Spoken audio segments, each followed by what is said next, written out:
Katib Nabiyeen sallallahu alayhi wa sallam. And you open and said, witness that nothing is worthy of worship except Allah is one alone without partner associated. And I also give open and said, witness that Prophet Muhammad sallallahu alayhi wa sallam is a slave, servant, messenger, and seal of the prophets. Peace be upon the prophet, upon his descendants, upon his companions, and upon the righteous throughout the world. And peace be unto you. Assalamu alaikum. Ramadan Mubarak. Alhamdulillahi Rabbil Alameen. There's all the praise due to Allah, the evolver of all things in existence. As believing Muslims, we are always thankful to Allah, highly glorified for once again allowing us to make this Jumu'ah prayer by which we come to seek His aid, to beg for His mercy, and to ask for His forgiveness. Mercy is so prevalent, it's so significant in al-Islam that we're taught in the Quran that had it not been for the mercy of Allah, none of us would be in existence. In fact, every surah except one begins, Bismillahir Rahmanir Rahim, with Allah's name, the merciful benefactor, the merciful redeemer. It shows the very importance of mercy. In fact, Prophet Muhammad sallallahu alaihi wasallam tells us about Ramadan, how it is broken up in 3 parts. And the first part of those 29 or 30 days has everything to do with mercy. So we thank Allah much for the opportunity to receive His mercy. That He gives us over and over again a chance to get it right. Over and over again, Allah gives us the opportunity to improve our lives. So we're in what is called this sacred month of Ramadan, a month in which we come in with the hopes of developing a high level of consciousness of Allah, taqwa. That is the very purpose of Ramadan, that we grow in this kind of mindset that works to preserve the ultimate relationship. We work to preserve and strengthen the ultimate relationship. As we work to submit our will to Allah, we know that He's the one who says when He creates a thing, He gives it a destiny. In everything He creates, it has a starting point and an ending point. And through those points is what you call the experience of life. And through that experience, Allah has showed us time and time again how He has been merciful to us. All you have to do is think about your life. Think about your experience, and you will see that Allah has been merciful to you. So the first part of these 29 or 30 days begin with this idea that we have to realize that Allah has already been merciful on us. And He will continue to be merciful to us as we begin to strengthen this bond. The ultimate relationship is to have a strong relationship with the one who is giving you your life. Because when He gave you your life, He's Al-Khaliq, He creates the life, and then He gives the life purpose. He gives the life meaning. He placed you just where you need to be. That's why we say Muhammad the Prophet sallallahu alaihi wasallam teaches us that what has befallen you was not meant to pass you by. And what has passed you by was not meant to befall you. So Allah already positioned you where you need to be. Now you have to be wise enough to draw from the experiences of where you are. So He's Al-Khaliq. When He created you, He gave you everything you would need for your life. He gave you the experiences you would need.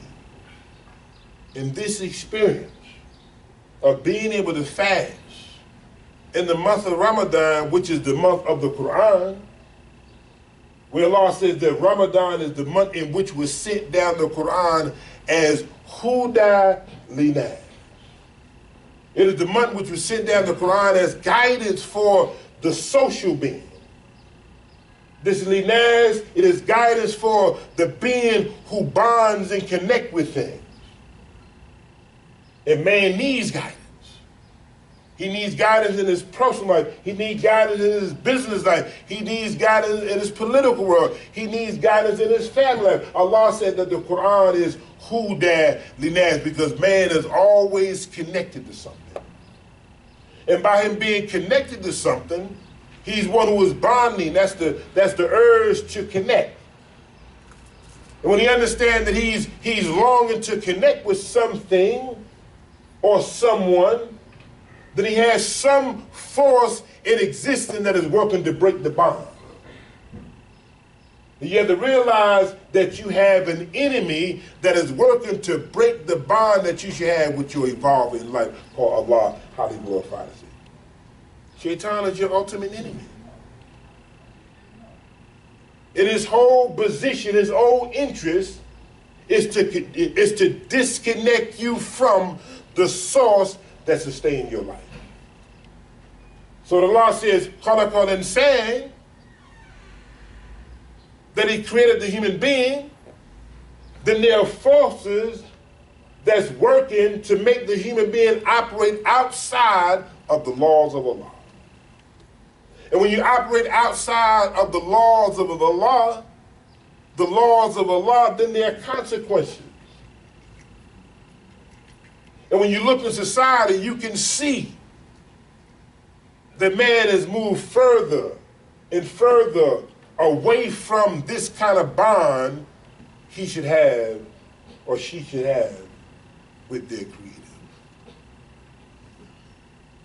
So he said that Ramadan is the month that was sent down as guidance for man. He's being connected to the wrong thing. He's connected himself to the wrong ideology, the wrong philosophy, the wrong system, the wrong way of life. That is making him not only become an abuser of other people, but he becomes a self-abuser. And when he becomes a self-abuser, he has no respect for no life. That's why he said Ramadan is the month in which was sent down the Quran as Huda. Man needs guidance. Without guidance, he's lost. And when he's lost, he don't know where he may find himself. And when he don't know where he may find himself, he don't know what he may find himself doing. So this is the month of the Quran. When Muhammad the Prophet, sallallahu alaihi wasallam, he looked out into the world, in the environment in which he lived, he saw that man had reduced himself to beast-style ways of living. No respect for life, no respect for women, no respect for the greatness of Allah's creation. And Muhammad the Prophet, peace be upon him, he saw so much pain. And it was that pain that drove him instinctively away from the pain, and he went into this cave. And he had this life-altering experience. When he moved away from the pain, he cried out to Allah, begging for understanding of the condition in which he found himself. And that condition he found himself was a reflection of the condition of the world. And it was in that womb where new life took place. It was in that womb where transformation took place and the process of revelation came down. And it was a few verses of the Quran that came to Muhammad. Iqra bismi rabbika alladhi khalaq. Read in the name of your evolver. He is the one that's allowing you to grow up. Allah introduced himself to the world not as Allah. He introduced himself to the world as Rabb, as the nurturer, as the one who's going to allow you to grow up, to move from weakness, to move from fear, to move from pain, to move from cowardice, to grow up so you can progress as a moral, spiritual, intellectual being. And in that womb, in that cave, the process of revelation began in the month of Ramadan. Allah says, "Huwa alladhi yusawwirukum fil arham." It is He who shapes you in the womb. Huwa alladhi yusawwirukum fil arham. He is the one who shaped Muhammad, because when he went into the womb and the process of revelation came down, a new being came into existence. He went in as Muhammad, sallallahu alaihi wasallam, the son of Abdullah. And when the life-altering experience and revelation came down, which was squeezed out of him through Jibril, he said, "I cannot read." He said, "Read, I cannot read." And when Jibril squeezed him, "Iqra bismi rabbika alladhi khalaq," came out of Muhammad. So the Quran was already in him, and it was the circumstance that brought them forth. And just as Allah put something valuable in Muhammad, the Prophet sallallahu alaihi wasallam, He put something valuable in you. And in the circumstances, it is your experiences that will bring forth the greatness that Allah put inside your body. So it is in that womb, He says, "Huwa alladhi yusawwirukum fil arham." It is He who shapes you in the womb as He wills. Allah is the shaper. And in this month of Ramadan, He's shaping you. In this month of Ramadan, you perceive it just like a womb. And inside a womb, there's transformation. The baby is in the womb for 9 months, feeding on what the mother takes in her body, what the mother feeds her mind, what the mother feeds her spirit.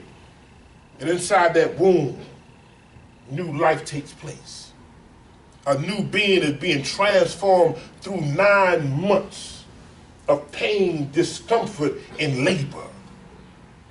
So Allah says, "Huwa alladhi yusawwirukum fil arham." Here it is, He's shaping you in mercy. Here's fil arham. The fil arham is mercy. That womb is mercy.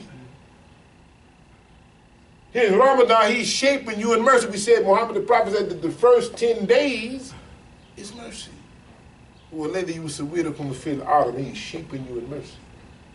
This is a month of great blessings, a month of great mercy that Allah is extending to us right now, today, at this moment. So He says that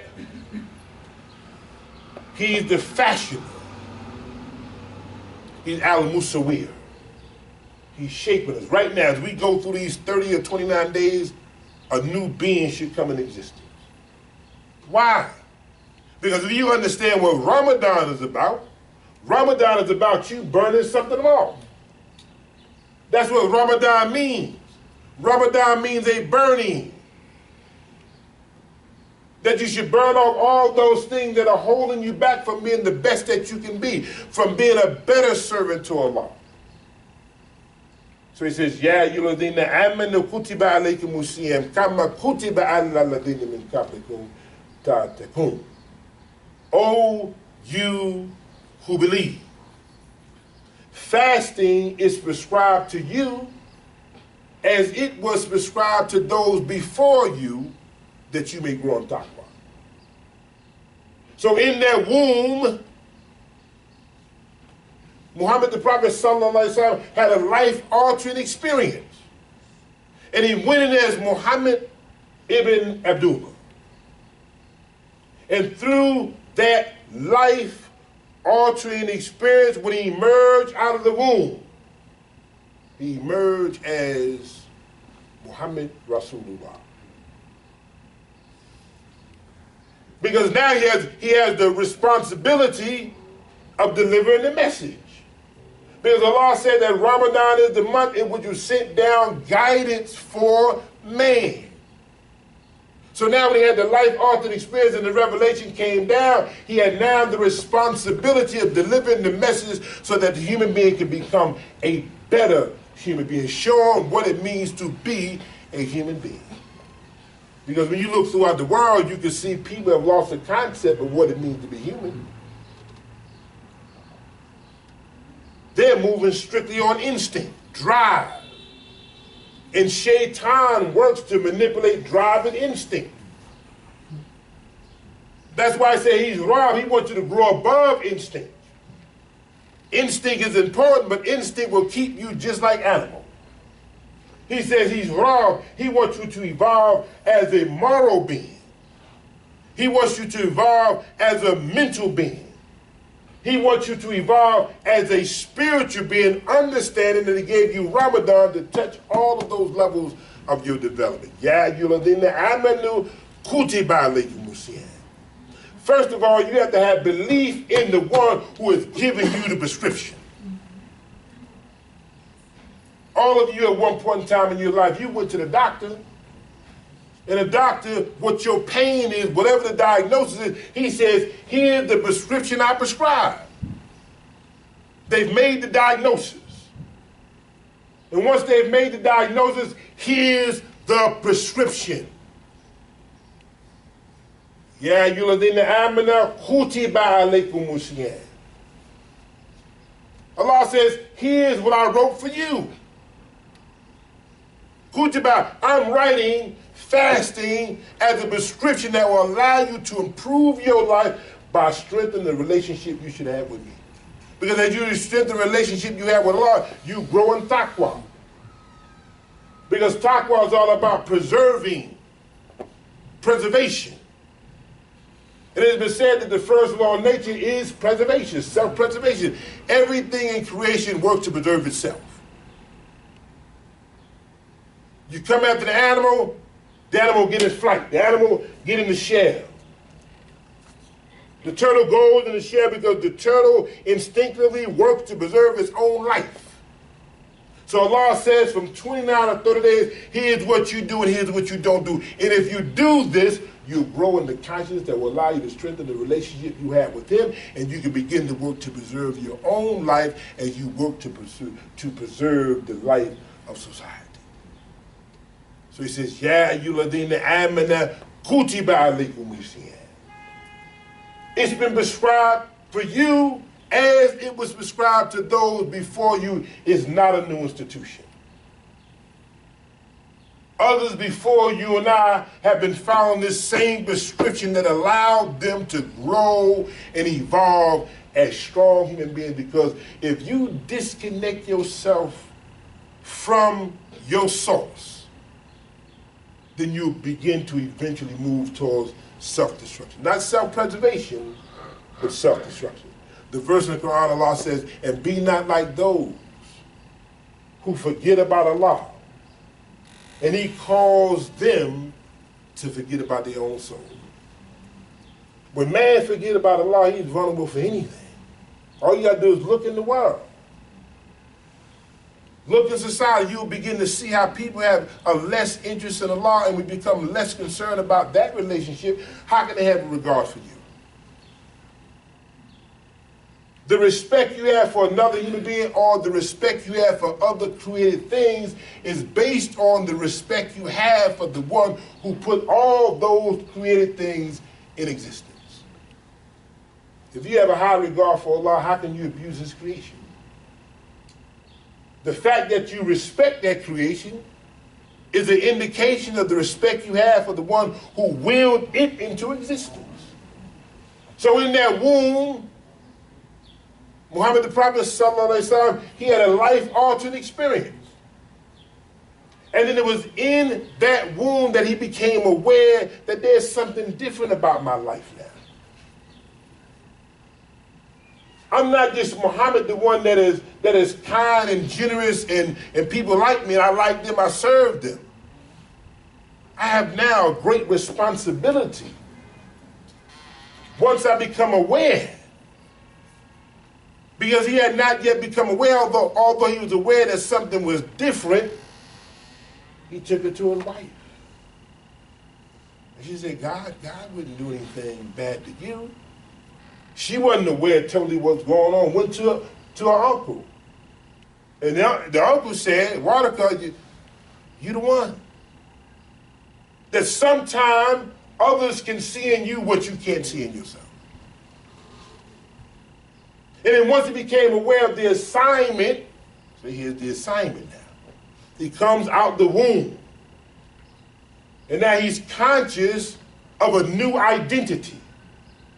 Not just Muhammad ibn Abdullah. Here's the new identity of now Muhammad Rasulullah. Here's new life that came into existence outside of the experience that took place in that womb. Jabal, no, you know, Jabal means to shape. He was shaped by the light. That revelation altered his life. He came out now. He was assigned to deliver the message to the world. The message of La ilaha illallah. The message that there's nothing worthy of worship other than Allah. That man can get past his appetite, where he's bound to things and bound to people. That when he makes this declaration of Ashhadu an la ilaha illallah, he experiences freedom for the very first time. That he's able now to resist the temptation and he can say no. I told you time and time again, the slave is made by being conditioned to accept the idea that he can't say no. When you break down a human being will, he becomes a yes man. Now he's a slave. So from the very beginning you say, la, no, illa, no force, no being, no power is more worthy of your devotion, your bond and loyalty, other than Allah. Then you become a free human being. So he says, Ya ayyuhalladhina amanu kutiba alaykumus siyam. Fasting is prescribed to you as it was prescribed to those before you, that you may grow in taqwa. That you grow in this mindset of preservation. That's what taqwa is. Taqwa is preserving the life. You preserve the life by first preserving the relationship. When you preserve the relationship you have with the life giver, you're conscious of your obligation to him, you begin to respect his creation. Because now guilt is on you. I feel guilty that I have no regard for the trust that Allah gave me in having these valuable relationships. And the trust he gave me of understanding how the sun works for me. How the moon, the rain, and the stars work for me. He said he created all that for you. You understand that? So you work to preserve creation. That's why they talk about the environment now. More emphasis is put on the environment because the environment is serving you. And if you don't work to preserve the environment works against you. Toxins, pollution. He said he made you Khalifa. He made you the manager of this. And when you have this ideal, this consciousness of taqwa, then you work to manage and preserve the integrity and the value of everything he willed into existence, because he willed it into existence to serve you. It can't serve nobody else. You begin to look at how man has advanced. We said from the very beginning, Allah introduced himself as Rabb. Ikra bismi rabbika they call it. He's the one that's allowing the man to progress. You just look at how much progress man made over the years. Had no transportation, had no telephone, had no cell phone. He's progress. Didn't have the shoes he had. Wasn't driving and flying throughout the creation. He's made progress. Because that's what Allah wants for you and I. But he said the right progress is realizing that you need the huda. Ramadan is the month in which was sent down as guidance for man. If you don't have the right guidance, then you abuse the creation and you block your progress. So Allah wants us to progress. He wants us to be in a better place. But we have to have this mindset, this consciousness of our relationship with him. When we work to preserve that relationship, then we'll be in a better place. So our purpose for fasting is not to lose weight. Our purpose of fasting is not to feel good. Our purpose of fasting is not to show how long we can go without the things we shouldn't be intaking and be involved in. Our purpose of fasting is for the obedience of Allah. Because when we violate the laws, there's consequences. As we obey the laws, there's nothing but prosperity, peace, and love coming into our lives. That's why he said, it is prescribed for you. See, if you don't follow the prescription, you can't get the benefit of that which is supposed to serve you. The only way you get better is you follow the prescription that was given to you by the prescriber. So it begins from the very beginning with Ya Ayyuhalladhina Amanu. It ain't for everybody. It's for those who believe and trust the prescriber. And if you don't believe in and trust the prescriber, you can't get the maximum benefit of the prescription that was given to you for you, because it's not for Allah. It was given to you for you. So as you follow the prescription, oh man, the results are great. Because the results are, you grow into a mindset of regardfulness for Allah. So it says, Ya ayyuhalladhina amanu kutiba alaykumus siyam.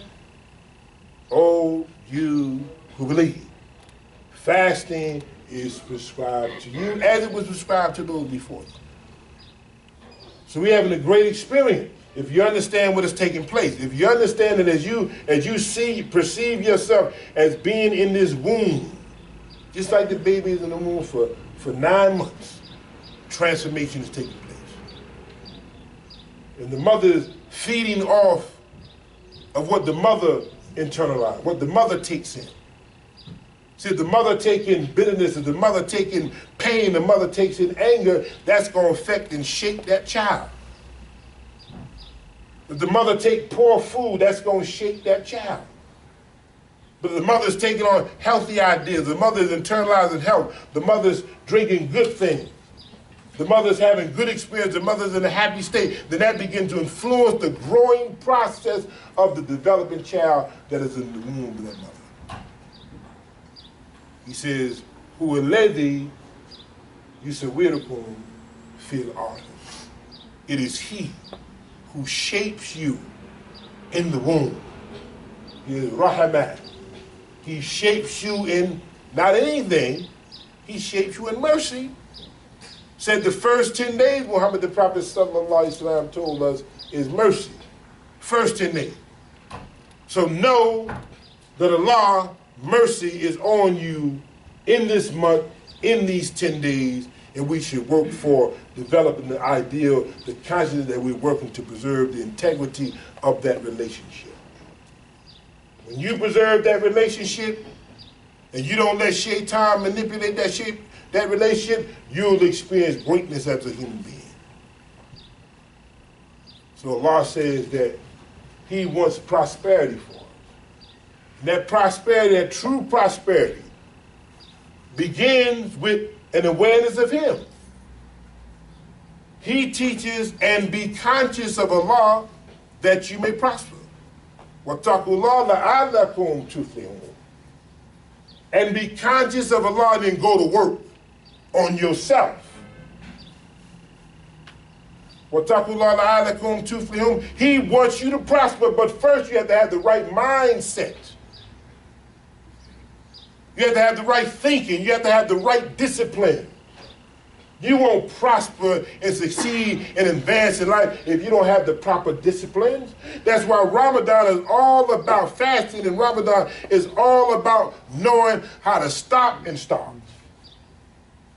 See, most people don't know how to stop. That's why they can't break habits. That's why you have so many slaves in the world. They don't see themselves having the capacity to just say, la, no. See, siyam, fasting means to halt. It means to stop. That's what fasting means. Siyam, stop. This whole month is about knowing how to stop and when to stop. See, because you don't start fasting and stop fasting when you want to. It said from the beginning, you're following the prescription, and the doctor said 2 pills twice a day, not more. Based on our understanding of the human body, here's what you need. stopping and starting. Now Allah, who's Al-Khaliq, who created you, he knows what you need. So he says, sun up to sundown, that's enough for you to develop you. I want you to grow and evolve. And sun up to sundown, I want you to learn how to stop and start. If you learn how to stop and know when to start, you free. That's why when Muhammad came to deliver the message, he delivered the message of La ilaha illallah. He delivered the message that produced the free being. They were burying baby girls alive. They were eating the flesh of human beings.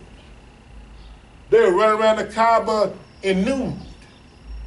They had no respect for the sacredness of life. So he had to teach them about what it means to stop, what it means to say no.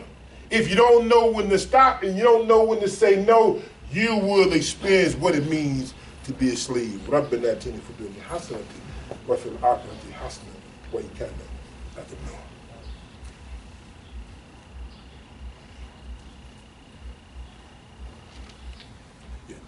Assalamu alaikum. So it's very important for us to understand what position we're in.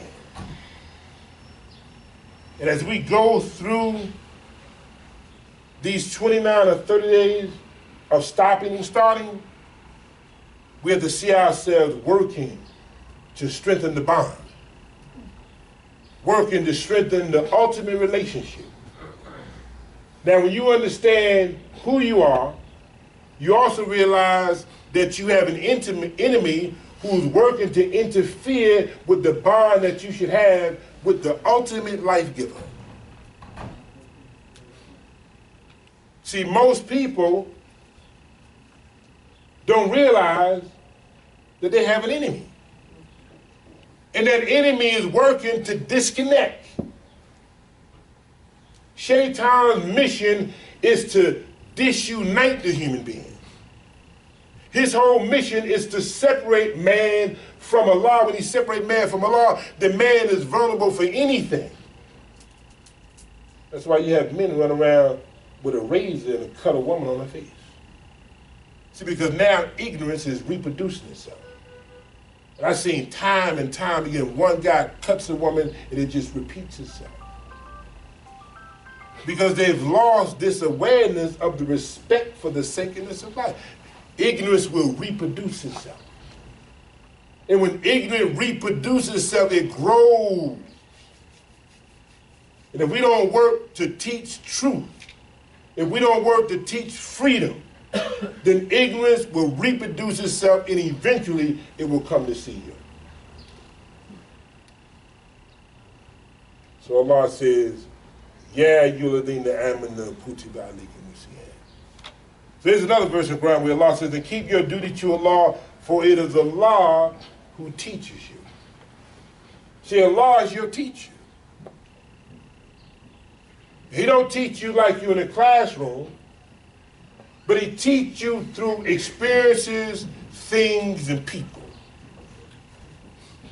We learn through people, things, and experiences.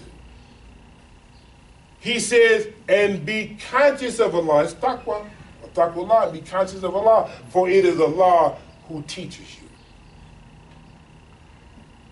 And the ultimate lesson is about how to be a free human being to serve Allah. That's the greatest lesson. The greatest lesson is how do you perceive yourself as being Abdullah, which is the highest position you can take in life. You can't go no higher than being a slave to Allah. I don't care what status you got on your job. I don't care what status you got from academia. I don't care how many degrees you have in anything. There's no position greater. I don't care if you're the president of any country, America, anywhere else. There's no position greater than being Abdullah.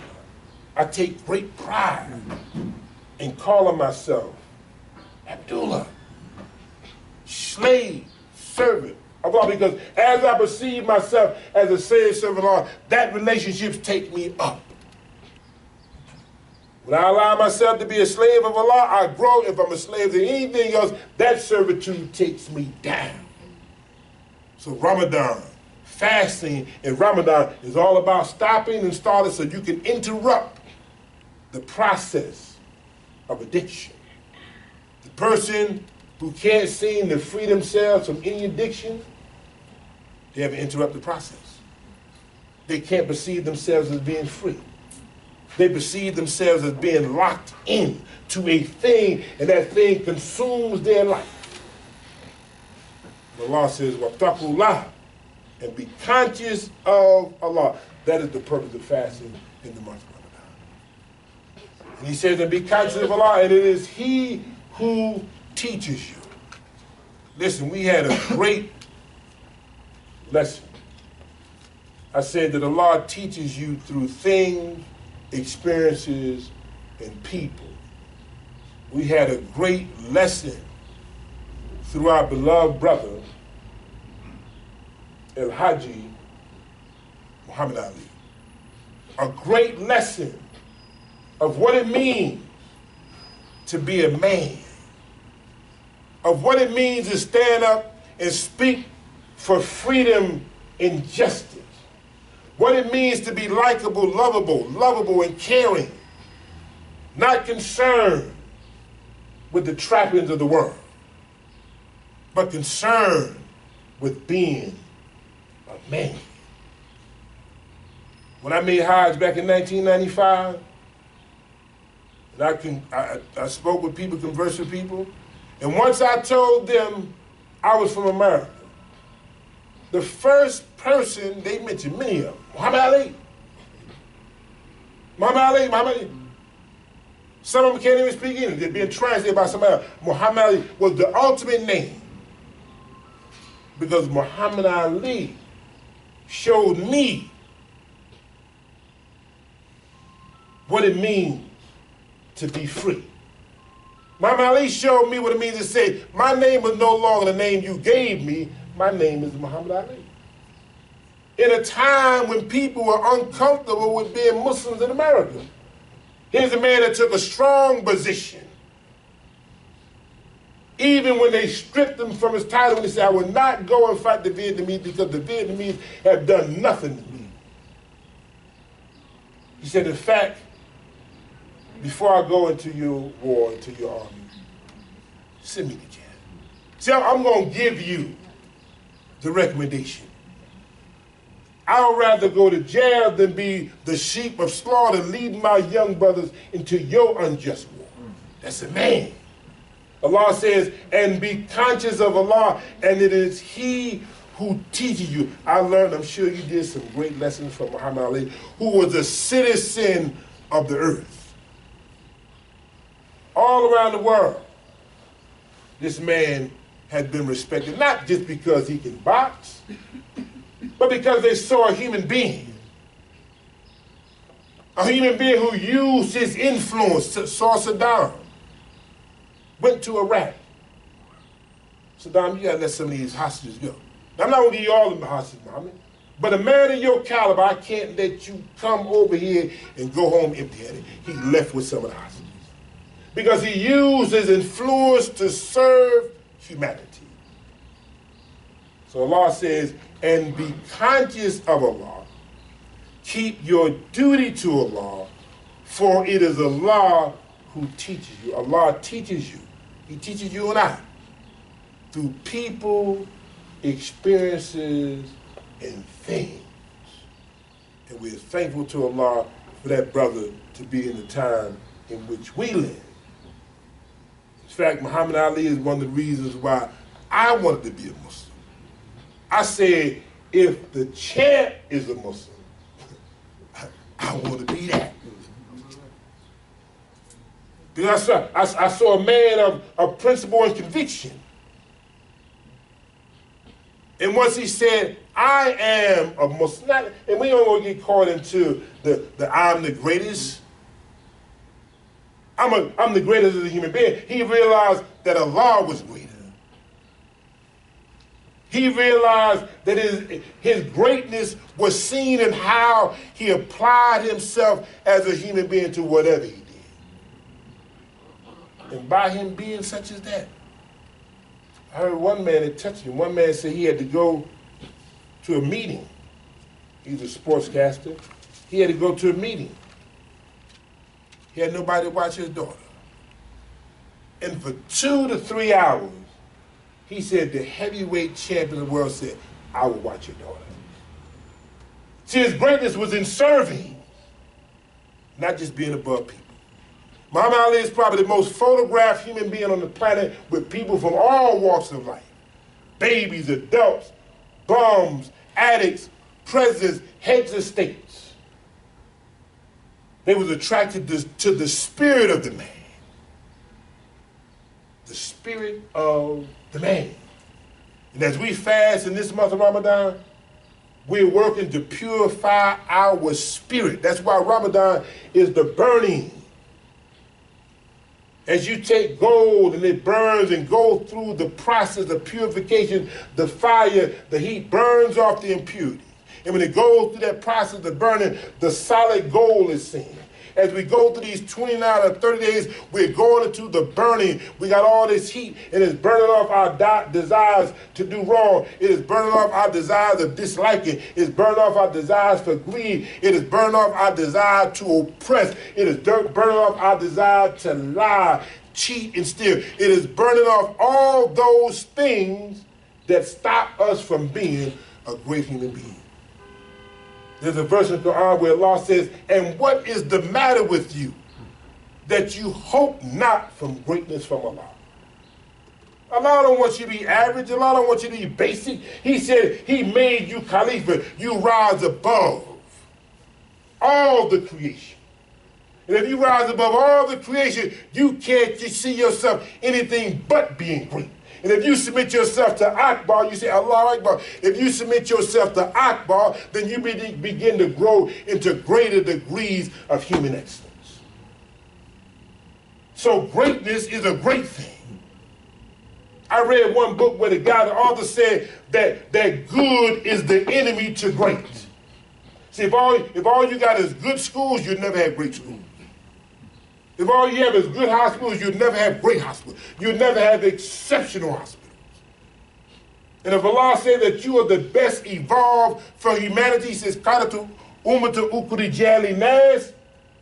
you're the best group of people brought out from something to serve all people. You got to experience greatness as a servant of Allah. And if you begin to experience greatness as a servant of Allah, that ideal of greatness take you up. And then you begin to transcend and break all those limiting forces that hold you back. So Muhammad Ali, because of his ideal of greatness, he transcended boxing. Boxing was a small thing. That was nothing but an instrument, a tool that gave him the platform to put his real message out to the world. Yeah. So when you go back home and you look at the television, you see people from all over the world. So one guy, he must have had a relationship with Ali a long time ago. He was an elderly brother. He was sick. He said, for what Muhammad Ali did for me, I think he sounded like from Bangladesh, Indian. He said, I'm willing to die. I guess they probably told him, don't travel. But whatever the man did for him, he felt compelled to honor and pray for his brother.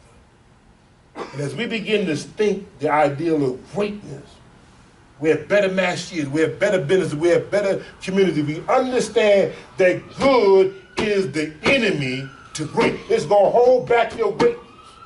Because when Allah created you, he put something inside of you just like he put something inside Muhammad the Prophet, and he became aware of his assignment. Then you have to become aware of what is your assignment.